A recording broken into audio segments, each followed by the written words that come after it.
Hi, this is your test 2 review and it includes chapters 4 and 5. All right, let's get started. Okay, here are some of your important terms that you need to know for chapters 4 and 5, and that's cardiorespiratory endurance. And basically, this includes your VO2 max or your ability to be able to increase your maximum oxygen level during exercise. And it's real important to be able to increase this during exercise in order to increase maximum performance. Okay.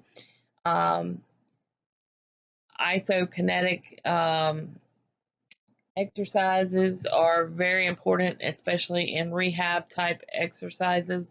We use these a lot. It's constant movement against a force. We may use a weight or some type of isokinetic machine. Those are real important in our type of field. Reciprocal inhibition. This is important. Reciprocal inhibition, it also works along the same lines because it's talking about uh, a relaxation of the antagonist muscle against the response of the agonist contraction. And that, like I said, that's important in also what we do. Transition period, this is the period in which the body transitions, dedicates itself to both physical and mental restoration. Okay, so basically, we're going to shut down and it's going to transition into restoring itself. Overload, that's basically what it means. We're causing the body to endure more than it normally would or what it's used to in order to make it better and to make it stronger. Power phase. This is the type of exercises that should be done during the preseason or beginning of stages of exercise when we first start. Constancy. All right, this is the ability to bring about peak performance while reducing injury during overtraining. Okay. Uh,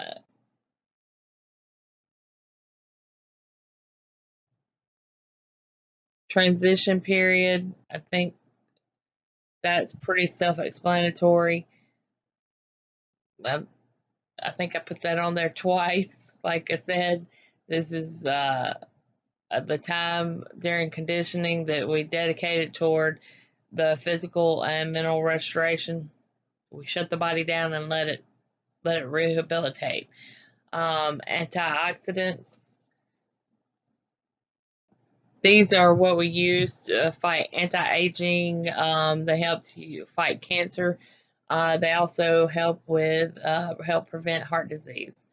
Creatine. This is a very controversial supplement that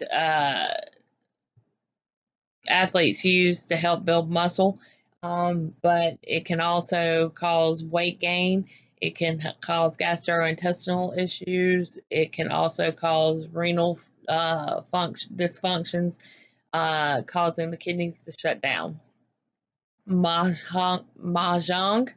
This is a substance that the FDA um, shut down in 2003 because it had ephedrine in it. And basically, well, they pretty much banned it because, especially in NCAA sports, because it had the ephedrine in it, and that people were dying from their heart speeding up. They didn't, you know, they didn't want athletes to start having heart conditions because of this. All right, conditioning programs. We need to make sure, first and foremost, that they're safe. All right, that individuals know the proper techniques, that they feel safe with their workouts, that they know that they know the workout, and that they know when to push themselves and they know when to back off. They should always do a proper warm up and a proper cool down during exercise. The proper types of stretching for warm up should be dynamic. This should mimic the type of activity that they're about to do. It should be around 15 to 30 minutes long.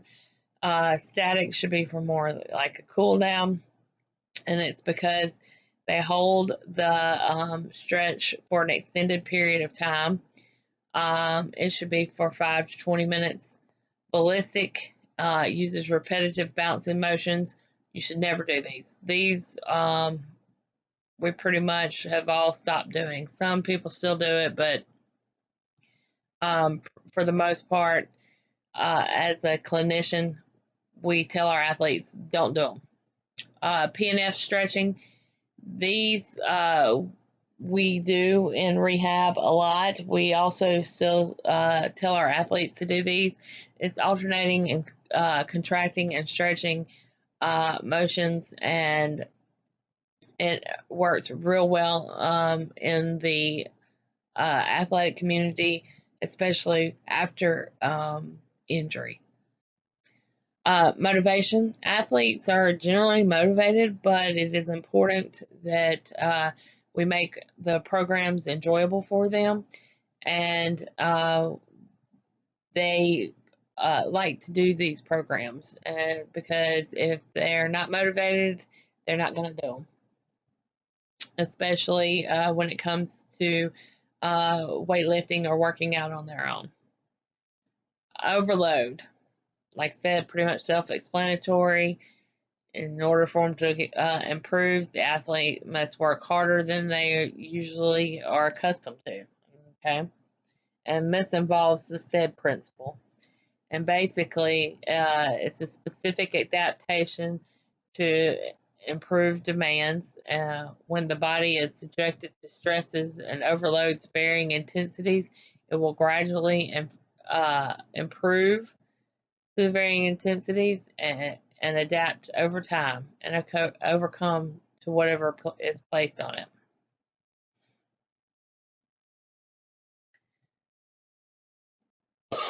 All right, consistency.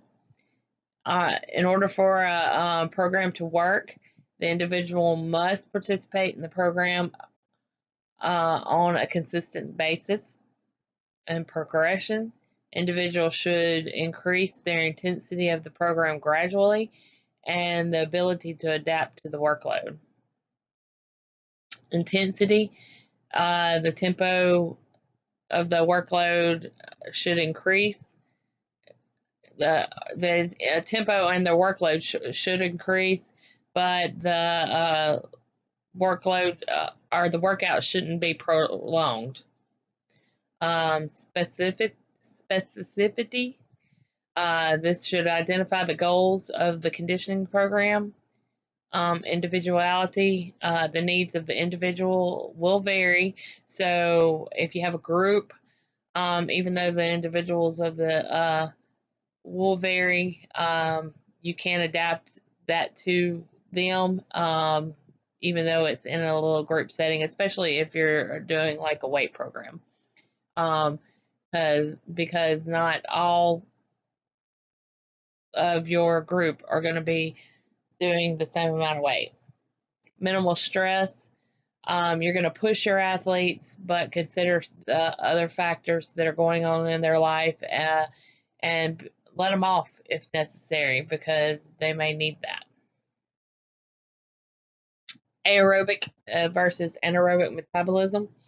All right, remember aerobic means with oxygen and anaerobic means without. And our anaerobic is going to use glycogen or glucose, and that's going to break down into ATP to make energy for the activity. And like I said, that's not going to require oxygen, so that means it's going to be anaerobic metabolism. And as a byproduct, you're going to get lactic acid. And as the exercise increases, you're going to start to break down fat and carbohydrates to use as energy, and you're going to require oxygen, and that's going to be your aerobic metabolism. And in most activities, you're going to you can use both anaerobic and aerobic simultaneously. All right, types of exercises: isokinetic, isometric, circuit training, calisthenics, and plyometrics. All right, isokinetic. We talked about this earlier. It's working against it's a motion working against a force, and so it's like I'm gonna put my leg in this machine, and I'm gonna kick out, and I'm gonna work against this force, and it's gonna be totally working against this force and pushing against this force at the same time. Isometric, it's like I'm going to take my hand and push it up against the wall and contract the muscle for a certain period of time and relax, and then do it again. That's an isometric exercise. Circuit training. We all know that circuit training is okay, I'm going to come over here and I'm going to perform 10 push-ups. Then I'm going to go over here and I'm going to do 10 pull-ups. I'll go over here and I'll do 10 on the bench press. Then I'm going to come over here and I'm going to do 5 curls. And then I'm going to turn around and I'm going to do them again. That's circuit training. All right, calisthenics. All right, calisthenics means free exercise, and basically what they're talking about is like maybe a back extension or a sit-up, and this is an isotonic movement exercise that can be graded according to its intensity by using gravity as its aid. All right, because when I go to do that sit up, I'm going to use gravity. Gravity is going to help pull on me as I pull up and as I go back down. All right, plyometrics. These these are really great exercises that we use when athletes are going to go back to